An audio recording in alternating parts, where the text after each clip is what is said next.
terima kasih pada teman-teman yang masih berada di arena diskusi pada malam hari ini. Selanjutnya kita masih ada beberapa pertanyaan lagi nih untuk teman-teman. Selama pada masa diskusi, jika ada pertanyaan ataupun tanggapan dipersilakan ya, supaya diskusi kita juga lebih tektok nih, biar gak cuma ganti-ganti aja gitu ya. Dipersilakan nih bagi teman-teman, mohon untuk tetap tertib dan jangan ada sara dan juga serangan personal ya. Terima kasih. Baik, kita mulai ke pertanyaan selanjutnya. Setelah kita berdiskusi tentang proses pencalonan, proses kampanye dan juga proses pemilihan, kita memasuki pada tahap proses perhitungan suara. Nah, seperti yang kita lihat saat ini, proses perhitungan suara sudah rampung di hampir beberapa wilayah Indonesia hingga saat ini. Mungkin pertanyaannya, melihat peta pergerakan dan presentasi jumlah suara, apakah hal tersebut sudah pas di hati? Mungkin dari setiap para pengamat dipersilakan untuk menyampaikan aspirasinya.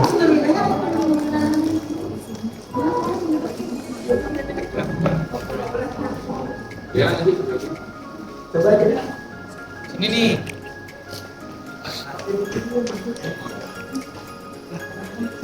Sudah tes. Oke.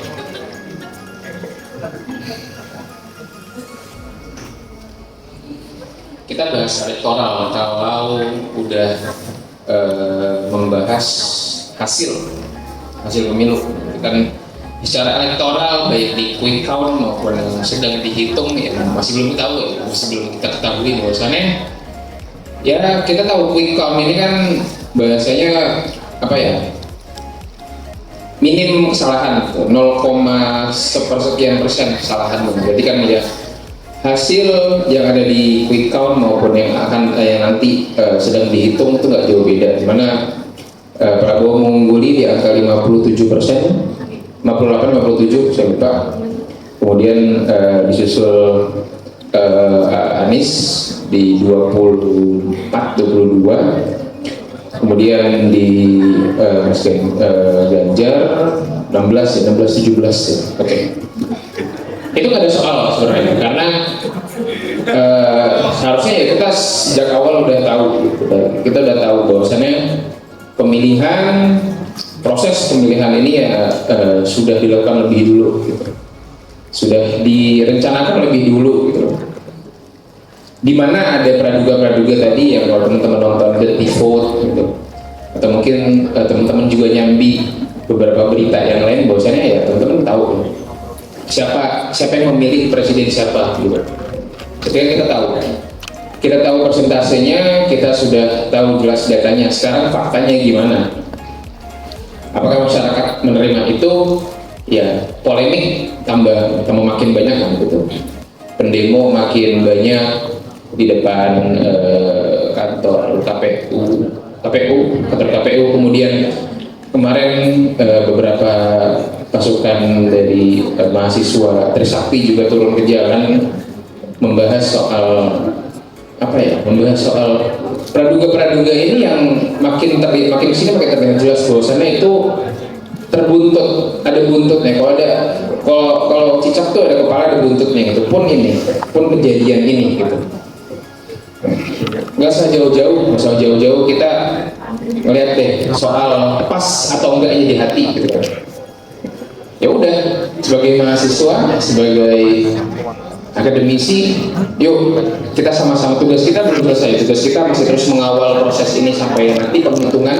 Kemudian ketika nanti sudah dipilih gitu, sudah sah siapapun dia gitu. Kita kawal janjinya, kita mungkin kita juga bisa membantu pemerintah untuk mengimplementasi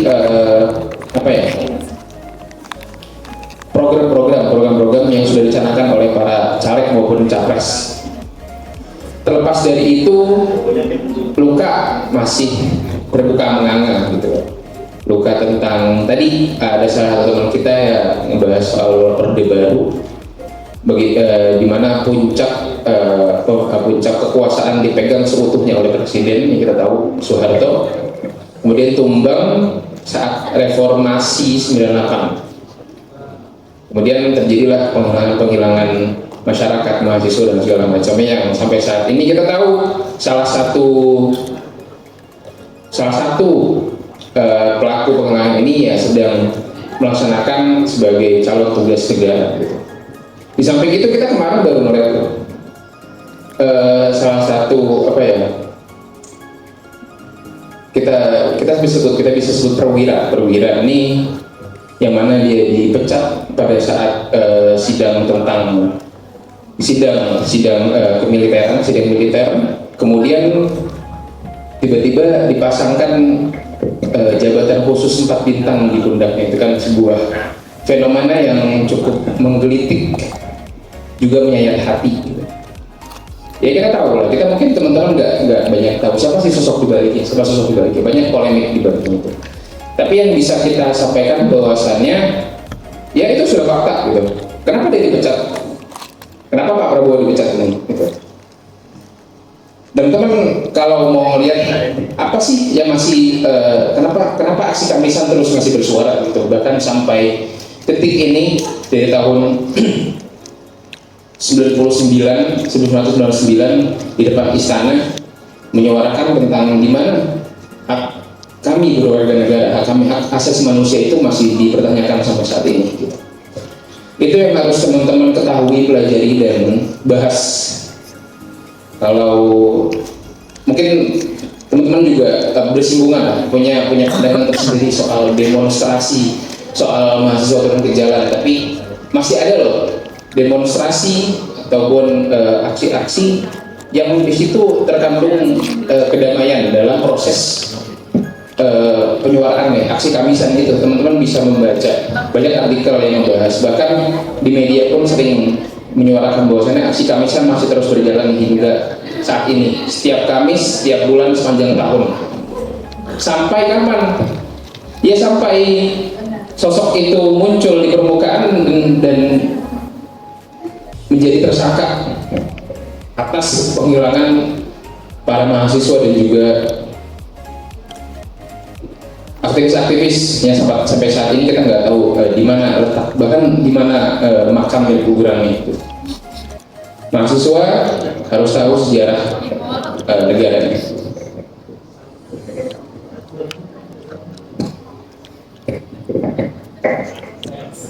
Bismillah, sudah pas atau belum di hati? Bismillah, insya Allah pas. Menurut saya pas. Menilai dari jumlah suara, hasil survei sebelumnya, elektabilitas yang sudah kita ketahui juga, real count sekarang betul tadi di angka 58, tepatnya 58,83% per jam tadi siang. Nggak tahu jam berapa. 0124 0316 betul. Terus kenapa saya bisa bilang benar-benar ini pas? Pertama itu hasil KPU, kedua hasil survei membuktikan 82% masyarakat sudah cukup puas terhadap pemilu 2024. Silahkan dicek seperti itu. Yang ketiga, saya menarik nih, saya kan lihat dua website ya, yang satu KPU-nya, satu Kawal Pemilu kan. Apa teman-teman ada yang lihat juga Kawal Pemilu?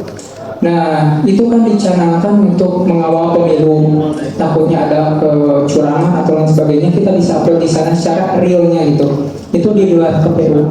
Dan ternyata saya juga kaget gitu. Toh nomor 2 juga kok yang menang gitu. Jadi emang sudah fakta bahwa di lapangan itu nomor 02 itu suaranya sebanyak itu, seperti itu ya.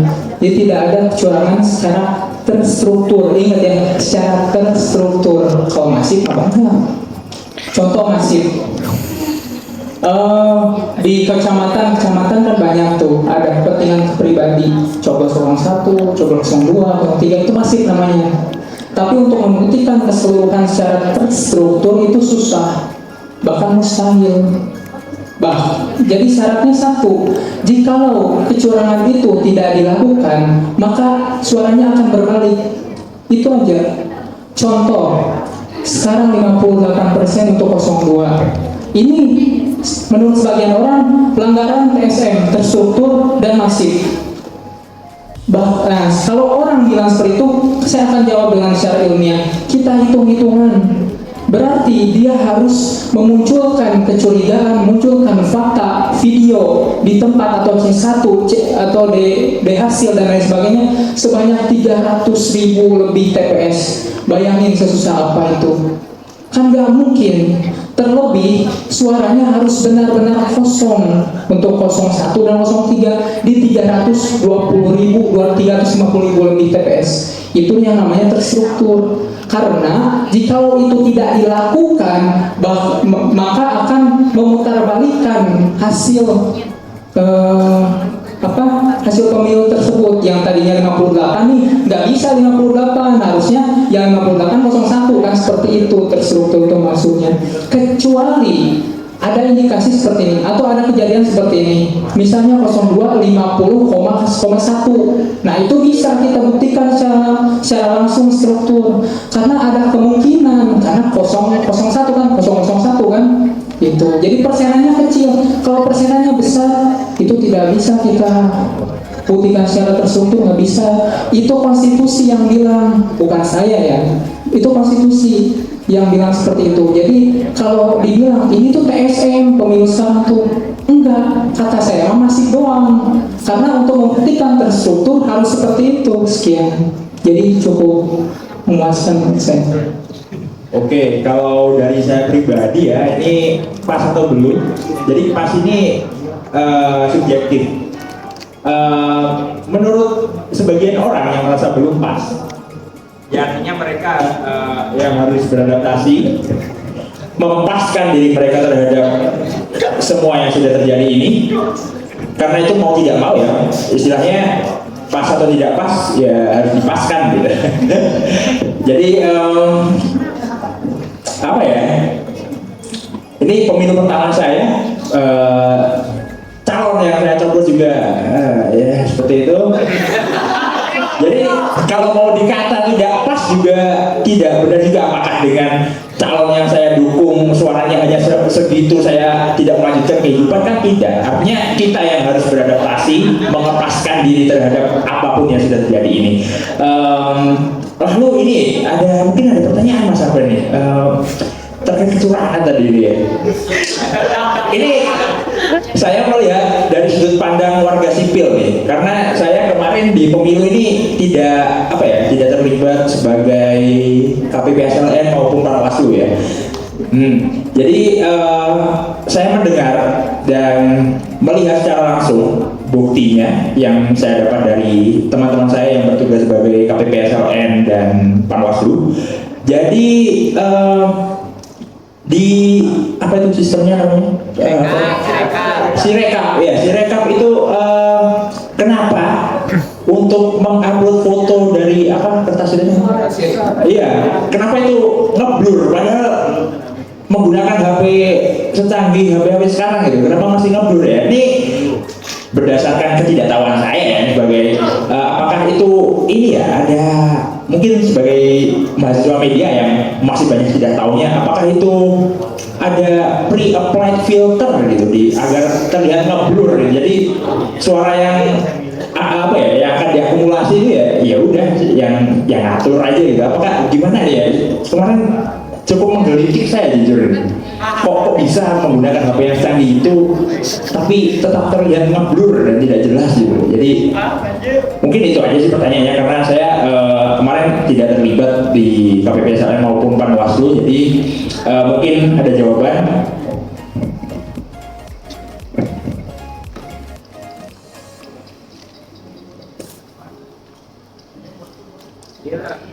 Gimana nggak ngeblur orang dicoblos duluan di MK? Udah jelas gitu.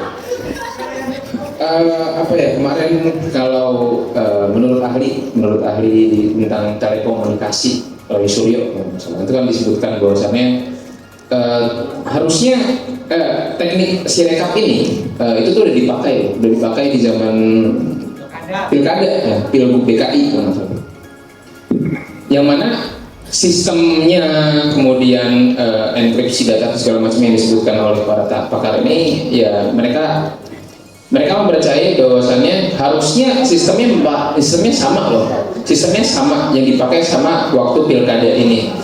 Tentang ini juga salah satunya batas angkanya gitu kan. Kalau dibahas setiap TPS itu nggak bisa lebih dari 300, ya kenapa pada saat itu waktu pilkada bisa diterapkan, kenapa nggak diterapkan sekarang ini? Kenapa nggak diterapkan di pemilu yang besar ini gitu? Kenapa nggak diterapkan tentang batas angkanya gitu? Kenapa nggak digunakan lagi? Itu berarti kan pertanyaannya ya tadi, kalau tentang terstruktur sistematis dan masif, itu semua terstruktur semua. Teman-teman udah nonton Dirty Vote, buktinya ada, dan saya sangat bersyukur tidak ada satupun bahkan individu yang membantah isi dari data tersebut. Coba bantah gitu. Ada nggak? Bahkan pakar hukum sekalipun yang entah itu di 02 ataupun simpatisan atau loyalis atau yang tidak mempercayai, tidak pernah, hanya menyinggung secara subjektif gitu, siapa dibanding siapa. Berarti kan itu kan lucu gitu loh. Jangan karena memang, berarti kan lagi-lagi oke, praduga ada praduga dibalik praduga. 3 pakar ini, Mas Aceh, kemudian siapa namanya? Zainal Arifin, terus Mbak Fitri, kemudian itu kan udah ya itu mereka malah mereka yang diserang secara pribadi gitu kan, bukan fakta dan datanya yang berarti ya udah jelas dong tentang pengubahan PJ secara masif dan terstruktur itu, kemudian lalu ya penunjukan Kapolda, kemudian dari KPU pun memberikan keputusan yang cukup sontoloyo lah kita bisa bilang gitu, tentang apa ya, persentase keikutsertaan perempuan dalam pileg gitu. Kita nggak usah ngebahas, kita juga ngebahas dong pileknya, jangan pilpres dulu gitu. Itu Mahkamah Agung yang menginstruksikan itu pada KPU, tapi KPU tidak menggubris itu kan berarti kan semuanya udah itu strukturnya udah jelas, sistemnya ada, masifnya itu masif gitu, data faktanya udah jelas gitu. Kalau misalkan Anda bicara ini nggak terstruktur, masif aja, ya udah bantah aja tuh data yang ada di dalam Dirty Vote gitu. Coba jangan malah ngebahas yang lain, ngebahas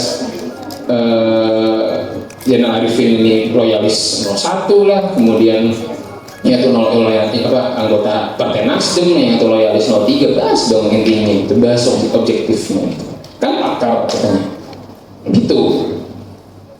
Ya lagi-lagi ya teman-teman mungkin punya pandangan, ini benar tadi normatif, pandangan objektif dan subjektifnya tentang semua ini, tapi kan itu udah dirangkum yang dibilang tadi propaganda vote. Ya memang propaganda itu gitu. Ya udah, bayangin aja kita main catur lah gitu. Ente udah casting dari awal, udah makan anak buah dari awal, ya giliran kita share dan selamat, ya udah dong gitu. Fair kan gitu. Mana kalau misalkan Anda bilang ini pemilu yang fair, ya udah ini fair loh gitu. Dari awal udah terstruktur, udah jelas gitu. Ya udah sekarang bantah aja gitu. Ada yang membantah? Nggak ada gitu.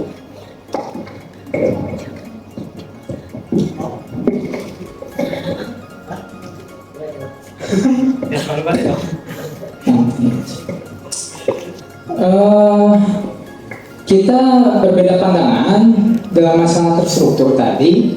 Saya ini kurang paham maksudnya masalah terstruktur ini, misalnya di film nih ya. Menurut pandangan saya, struktur itu seperti ini. Kan kita terduganya masalah ini ya, kita permasalahannya masalah kecurangan. Nih TPS ini curang, TPS 1 curang. harus di ada soal TPS sudah dilakuin sama Oke, ya nggak apa-apa, itu kan pendapat Anda. Kan yang di bukan pendapat, fakta yang begitu kok. emang di lapangan seperti apa saya Ya, tanya? di lapangan kan jelas. Propaganda. Jelas seperti apa? Oh, berbicara dulu. Oke, jangan disanggah ya. Itu kan aja. Oke, biar saya jelaskan dulu kan. Maksud ya biar clear gitu. Tadi saya bilang masalah terstruktur dan lain sebagainya, bahwa pandangan kita berbeda masalah terstruktur ini. Pandangan saya itu simple, terstruktur bukti, fakta itu harus dibuktikan, betul. Masa sekarang dibuktikan dengan film, kita lihat film, oh, itu benar fakta. Masa kayak gitu? Oh, lihat di lapangan, oh, itu fakta. Makanya maksud saya apa? Kalau TPS nih, satu TPS curang semua, nyobrol 02, ya udah buktikan, satu video dapat, satu TPS. Terstruktur itu menyeluruh se-Indonesia. Makanya waktu Itu udah bilang. apa? Itu udah bilang. Struktur itu menyeluruh se-Indonesia kan? Saya bilang kayak gini, TPS cuma satu. Se-Indonesia ada berapa TPS? Saya tanya. 800 berapa tepatnya? 860 ribu ya? Sekian TPS harus dibuktikan secara fakta, datanya ada gitu semuanya, bukan hanya asumsi-asumsi, karena di film itu cuma asumsi yang dikait Bukan asumsi.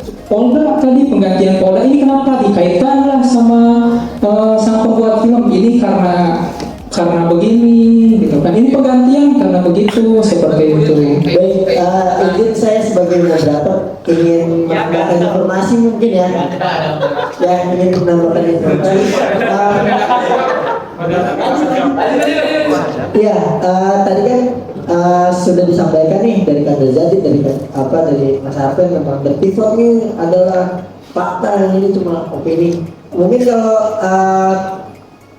saya ingat yang saya tonton itu ada di The Pivot itu bukti berupa rekaman suara kalau tidak salah ya. Nah, apakah rekaman suara itu kurang bisa dibilang sebagai bukti ataupun hal-hal lainnya?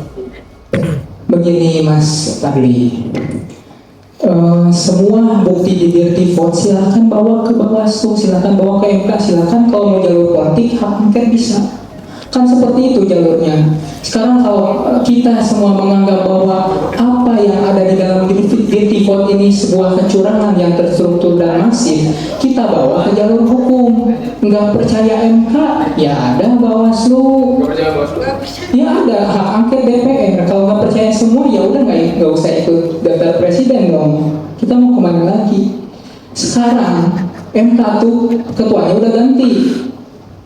Orang sekarang yang bilang nggak percaya MK mau diganti 1000 kali pun ketuanya ya akan nggak percaya karena udah benci dari awal. Dari mana? Dari awal. Dari awal Anda mengatakan bahwa ini karena pencalonan Gibran merusak MK misalnya, seperti itu kan. Dari situ timbul kebencian. Sampai kapanpun mau diganti, itu hakim 9 ganti aja sama kita, bisa kok. Gak akan percaya orang. Pakai logika seperti itu. Sekarang mau ada jalur manapun, ada Bawaslu, Bawaslunya nggak akan dipercaya karena antek-antek Jokowi katanya. Mau sampai kapan kita kayak gitu jadi bangsa? Saya tanya. Di Indonesia nih, bahkan di dunia nih, cuma Indonesia yang punya 3 lembaga untuk ngurus pemilu. Nggak percaya, saya punya datanya, saya belajar tentang hal itu. Cek di seluruh dunia yang ada KPU-nya, DKPP-nya, sama Bawaslu-nya, cuma ada di Indonesia loh. Sekarang kalau kita bilang nggak percaya, kamu mau ngindo ke siapa? Saya tanya. Sekarang ada isu hak angket, ada isu hak angket. Itu bukan jalurnya sebenarnya. Apakah jalurnya ingin pemakzulan Jokowi? Sedangkan Jokowi berarti 7 bulan lagi mau selesai. Apakah itu tujuan jahatnya? Atau ingin menghalangi nomor 02 untuk pelantikan? Kan itu jadi asumsi, itu jadi pemikiran oleh kita juga sebagai yang menjadi pemenang di sini. Betul kan? Coba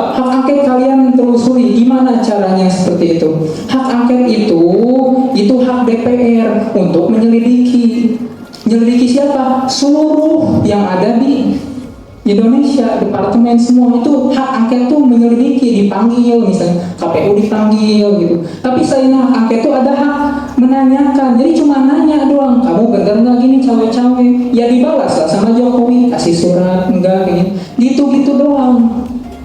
Kenapa saya bilang doang? Karena hasil dari keputusan hak angket ini akan jadi rekomendasi untuk ke MK. Percuma bikin hak angket di DPR tuh ujung-ujungnya ke MK.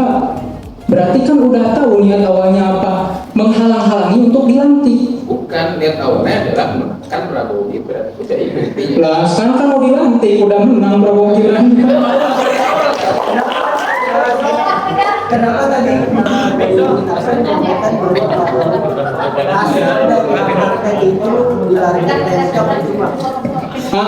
Dilarikan ke MK percuma. Tadi saya bilang kenapa hasil DPR dilarikan ke MK? Karena hak angket itu cuma rekomendasi bahwa Jokowi ini udah cawe-cawe, rekomendasi makzulkan. Ya direview lagi lah sama MK, bener nggak cawe-cawe? Nggak percaya MK, ya udah mau kemana lagi saya tanya? Emang konstitusi seperti itu. Udah dari MK, ya balik lagi ke DPR buat di sidang paripurna. Udah di DPR, baru ke MPR, baru bisa pemakzulan seperti itu. Coba ada yang bisa bantu nggak pertanyaan saya? Makanya saya cukup berani untuk bilang bahwa cukup di MK kalau ada sengketa. Sengketa itu dua, sengketa hasil dengan sengketa proses. Proses saya nggak setuju Gibran naik karena udah merusak konstitusi dan lain sebagainya. Itu bukan sekarang, dari awal harusnya bilang kayak gitu. Lapor ke Bawaslu, ke DKPP semuanya. Tapi nggak ditanggap, gimana? Nggak ditanggap, emang sekarang anda sebagai apa gitu? Kita bisa bilang kayak gitu. Kan gua baca berita, di berita udah dilaporin, tapi hasil dari Bawaslu tidak ditanggapi. Gimana? Oke, kalau nggak ditanggap terus respon kita harus gimana? Saya tanya sob. Harus lari kemana sob? Jadi jangan menyalahkan masyarakat. Kalau misalkan masyarakat punya opini, wah ini nggak adil, ini curang, ini tidak baik. Iya betul. Itu adalah Oke. suatu pernyataan yang dibentuk oleh Bawaslu itu sendiri karena Bawaslu tidak memberikan jawabannya. Seandainya Bawaslu menindaklanjuti apa yang sudah dilaporkan, nggak mungkin ada pertanyaan seperti ini. Gini deh, ini logika kecil aja nih, kan tadi main logika kecil. Ada seekor anjing yang memiliki tuan. Ketika tuannya itu memukul si anjing tersebut, apa sih yang dilakuin anjing itu? Pasti ngelak dong, pasti kabur atau apa. Ketika dipanggil lagi kan itu punya trust issue. Trust issue itu yang dibawa oleh seekor anjing tersebut, makanya dia nggak mau ke pemiliknya lagi. Nah ini kan simple logika yang ada sekarang di pemerintahan sekarang kayak gitu. Kita dari tadi bahasnya ke sini ke situ, bahasnya ini, coba buktiin, mana buktinya? Kan dari awal itu pembuktian ini tuh ada jalurnya. Tadi ngebahas hak angket harus ke MK. Hak angket sama MK itu beda. Hak angket apa? Hak angket hak penyelidik. Siapa yang diselidik? Pemerintah. Nggak ada. Kita harus fair ya. Di hak angket itu nggak ada yang ngebahas masalah pemilu. Konsekuensinya kalau menyentuh pemilu itu baru. Tapi yang diselidiki ini bukan masalah pemilunya, dia hak angket. Tetap apapun itu tetap harus ke MK.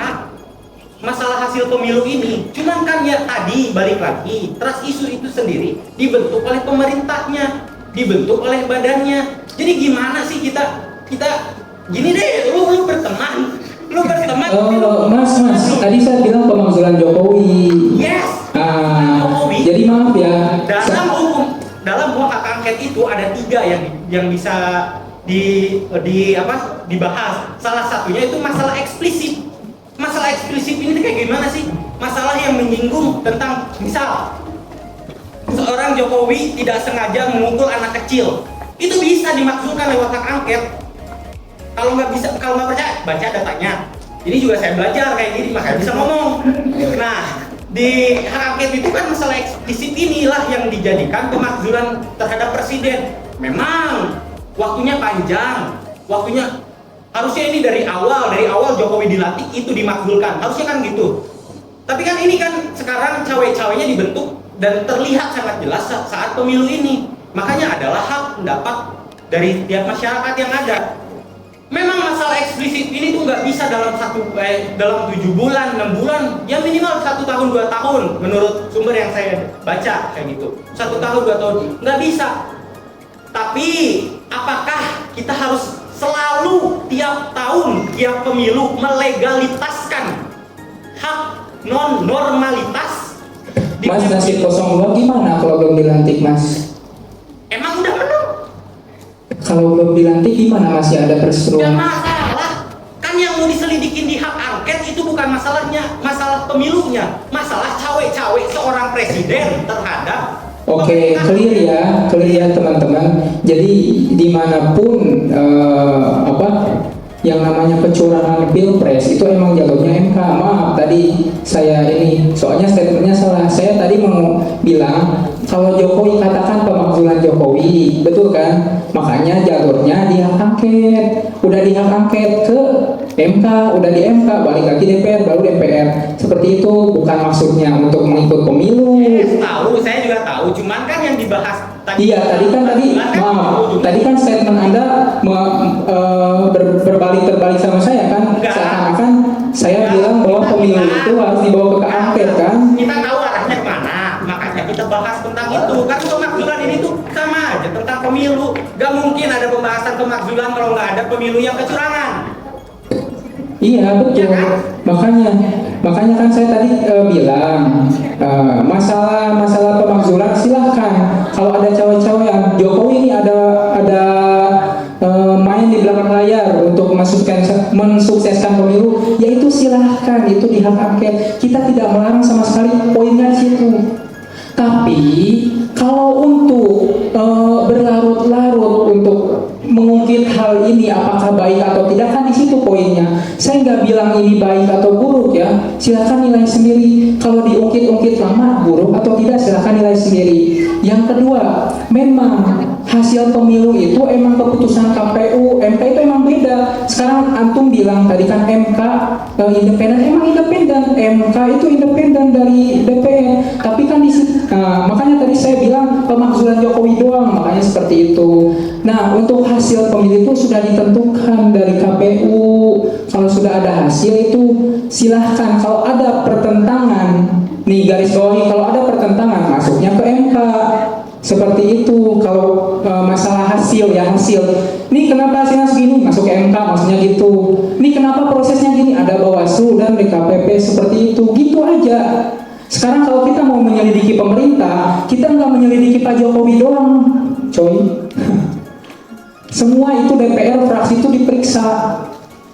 Semua, jadi kayak DPR tuh meriksa rumah sendiri gitu. Sekarang kalau kita nggak bisa munafik gitu, kayak mungkin ada sebagian fraksi DPR yang dia membayar kursi DPR itu mungkin ada sampai sekian puluh miliar.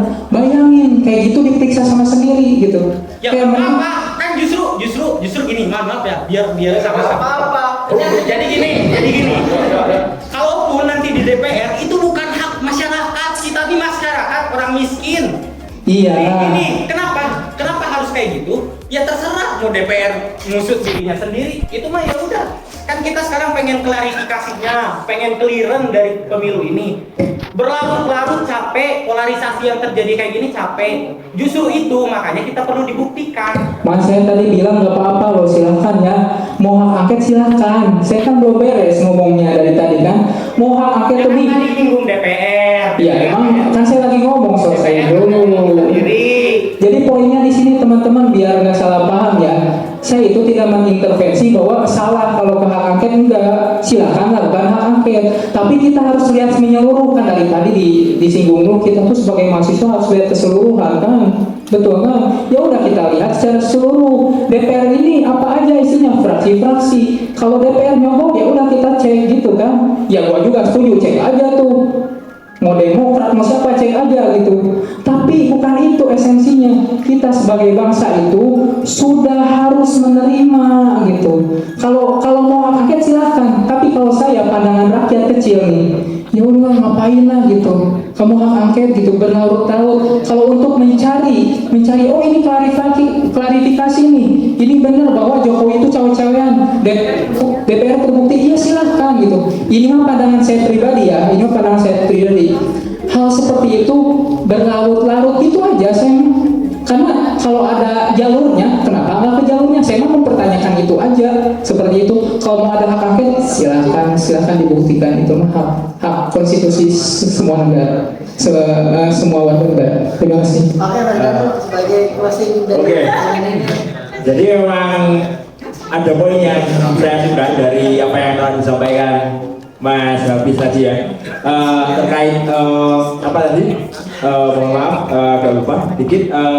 Ini prosesnya berlarut-larut dan apakah kita harus menormalisasi kecurangan-kecurangan yang terjadi setiap adanya pemilu? Kan enggak gitu. Tapi memang kita ini siapa sih gitu? Kita ini siapa ini? Kita, kalau saya sendiri ya, saya ada berada di dalam fase betul trust issue ya. Jadi setiap akan ada yang pemilu, saya tuh selalu berpikiran, alah paling juga ada kecurangan. Cuman kalau kita ini bisa apa untuk mencegah kecurangan tersebut? Sudah ada di tahap tersebut gitu. Jadi emang apa tadi? Apakah kita harus menormalisasikan? Kan enggak. Sebenarnya kan ini sikap yang salah sebenarnya. Cuman ya gimana mau bertindak? Kita ini siapa gitu? Itu aja dulu. Makanya harus jadi orang besar dulu ya. Ya, makanya gitu kan, makanya kan tadi ya udah terserah, itu kan elit-elit lagi pada sibuk nih, lagi sering perang saling ini. Ya udah, justru kita sebagai rakyat, mereka saling unjuk, nanti juga kebukti mau siapa yang salah, mau dari 01, 2, 3, kita mah nggak ngaruh.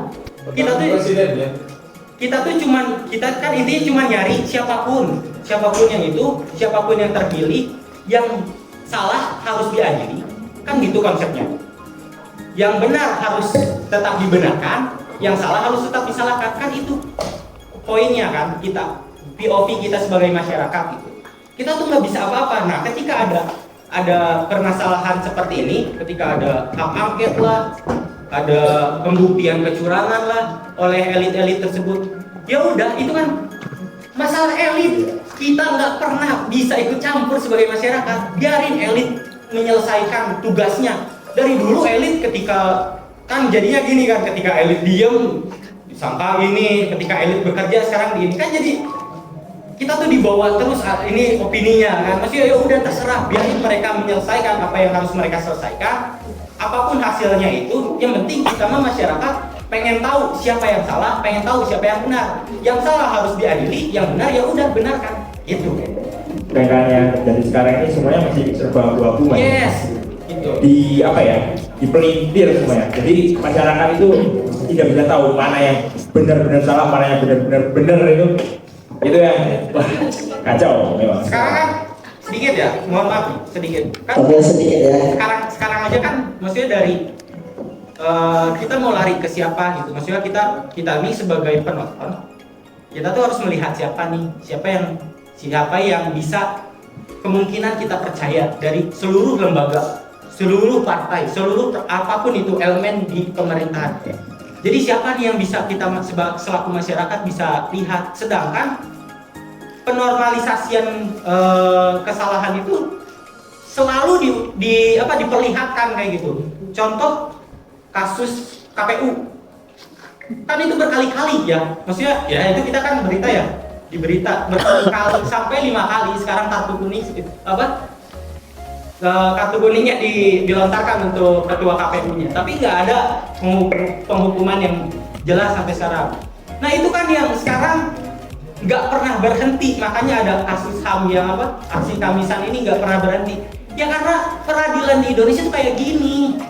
Itu loh, kita tuh sebagai masyarakat tuh kita nggak, udah maksudnya ya udah terserah deh mau siapapun presidennya. Kita tuh cuma anjir niat sampai doang. Masa ketika udah pemilunya lewat ya udah biasa lagi, nanti 5 tahun ke depan gini lagi. Kita sebagai masyarakat yang diadu domba gitu, mau sampai kapan? Cukup. Oke. Gimana? Silakan Mas Fajar 1 menit ya. Terakhir ya. Oke, kalau saya lihat dari Mas Arpen ya, saya ini juga tentang ininya, tentang struktural kekuasaannya dalam laporan kecurangan. Sedangkan Mas Hafiz lebih, kita nggak bisa menerima apa yang sudah terjadi berulang-ulang. Bagi saya, untuk teman-teman, saya cuma dikasih waktu semenit. Bagi saya, kita kembali lagi ke diri kita masing-masing. Kita udah tahu mana yang salah, mana yang benar. Apabila kita lihat ada yang salah, kita kembalikan lagi ke diri kita sendiri.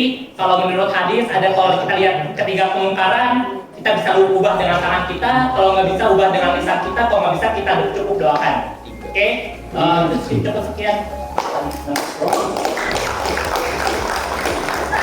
Oke. Masa perhitungan sudah berlalu. Anggaplah masa perhitungan sudah berlalu dari euforia hiruk pikuk dari segala praduga atau prasangka kecurangan dan lain-lainnya. Beranjak waktu kepada tahap penentuan siapa yang pasti, ada yang menang, ada yang kalah. Yang mana siapapun presidennya, kita tetap warga Indonesia, seperti itu. Mungkin terakhir secara singkat aja nih, apa pesan yang bisa dari pengamat sampaikan untuk kita semua sebagai kaum muda buat menjaga persatuan untuk membela negara Indonesia. Ini dari Mas Danu dulu, silakan.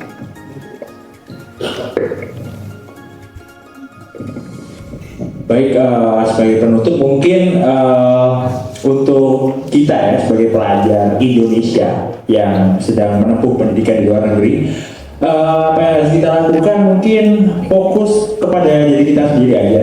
Jangan terlalu menggantungkan hidup kita kepada pemerintah gitu ya. Karena yang bisa merubah nasib kita ya diri kita sendiri, bukan pemerintah. Betul. Nah, walaupun memang persentase pemerintah dalam keberlangsungan hidup kita juga ada, cuma sepenuhnya apa yang terjadi di kehidupan kita ya di tangan kita sendiri. Jadi perbanyak bekal untuk masa depan ya, agar kita bisa bertahan, amin, di masa depan. Ya mungkin cukup itu aja sih, menjadi pemuda yang banyak bekal gitu ya. Jadi kedepannya tidak kehabisan bekal gitu. Nah, mungkin cukup itu aja sih. Kalau saya mungkin lihat di sisi persatuan ya, pertama untuk konteks persatuan setelah pemilu pertama kita menurut saya harus ada 3. Pertama ya, setelah kontestasi ini kita harus menerima apa hasilnya, itu dengan kedewasaan demokrasi yang kita punya masing-masing, yang kita punya seperti itu. Buruk jeleknya mungkin di sebagian orang diterima, di sebagian orang tidak, silahkan, itu mah perspektif masing-masing, kembali ke diri sendiri, hati nuraninya pakai, seperti itu. Yang kedua ya, kita harus menyuarakan perjuangan kesatuan. Jadi kedamaian tetap harus ada gitu. Jangan sampai ada sara, jangan sampai ada konfrontasi di mana-mana seperti itu. Karena hakikatnya kata B.J. Habibie, perbedaan itu kan bukan perbedaan itu kan rahmat kan, seperti itu. Yang ketiga, kalau menurut saya, kita harus berjuang dengan ilmu, kita harus bermimpi tinggi, punya semangat juang, dan belajar, punya cita-cita, semangat tinggi. Kita sebagai mahasiswa, kita harus nambah pengalaman kita, ilmu kita harus bisa ditambah untuk negara kita tercinta lagi, seperti itu. Dan saya suarakan nih, mungkin saya bukan promosi ya, kenapa alasan saya masuk partai, ini sedikit pengalaman, karena saya ingin tahu di dalamnya itu apa gitu. Apakah pandangan saya dulu sebelum masuk partai sama, setelah masuk partai beda, kan itu bisa jadi pertimbangan seperti itu. Saya menyuarakan kalau kalian punya kesempatan bisa misalnya berkontribusi misalnya dalam perpolitikan Indonesia, silakan itu lakukan dengan cara apapun, mau masuk partai, volunteer dan lain sebagainya, atau mau jangan langsung jadi presiden, it's okay gitu. Terima kasih.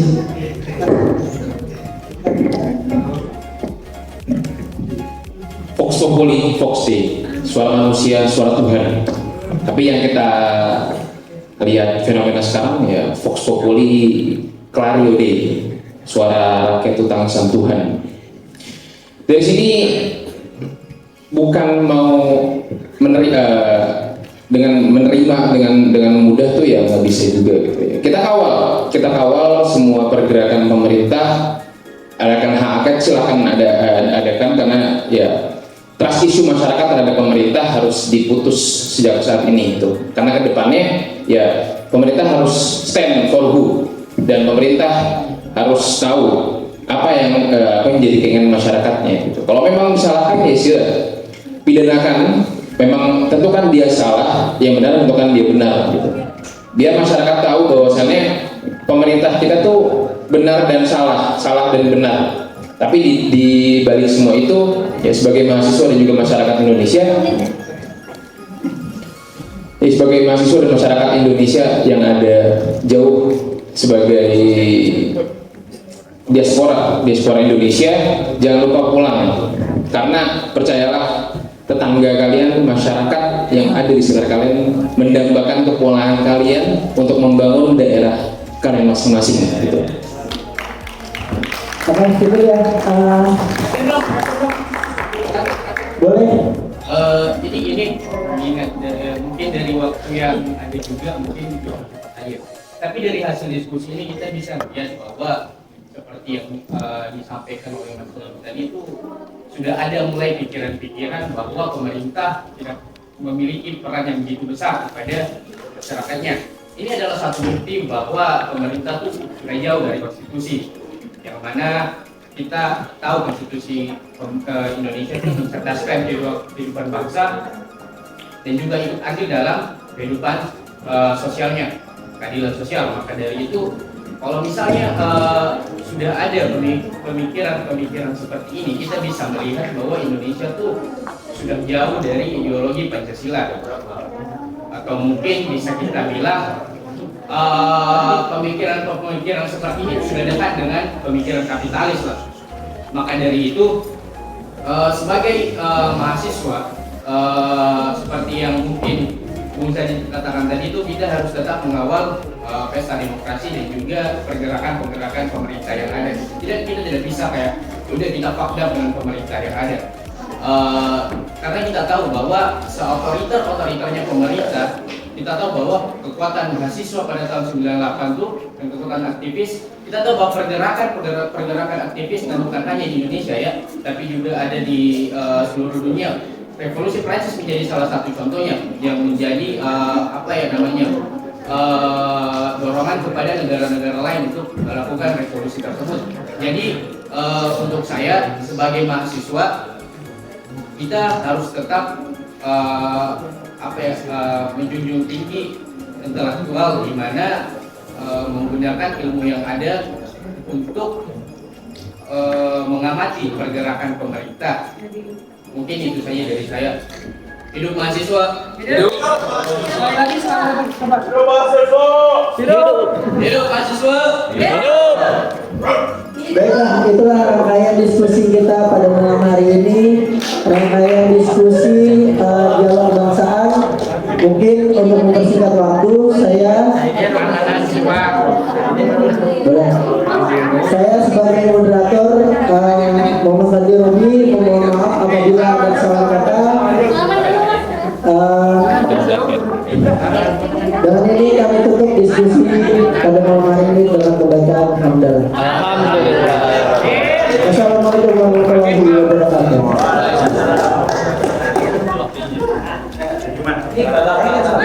Oke, buat Mas Adit, boleh gabung bentar. Sampah kiri kanan sambil dibawa tanda kepedulian kita bareng-bareng. Buat para pengamat untuk paslon nomor 0 urut 1, 0 urut 2, dan 0 urut 3, apa pesan-pesan yang ingin kalian sampaikan? Dimulai dari 0 urut 1 dahulu.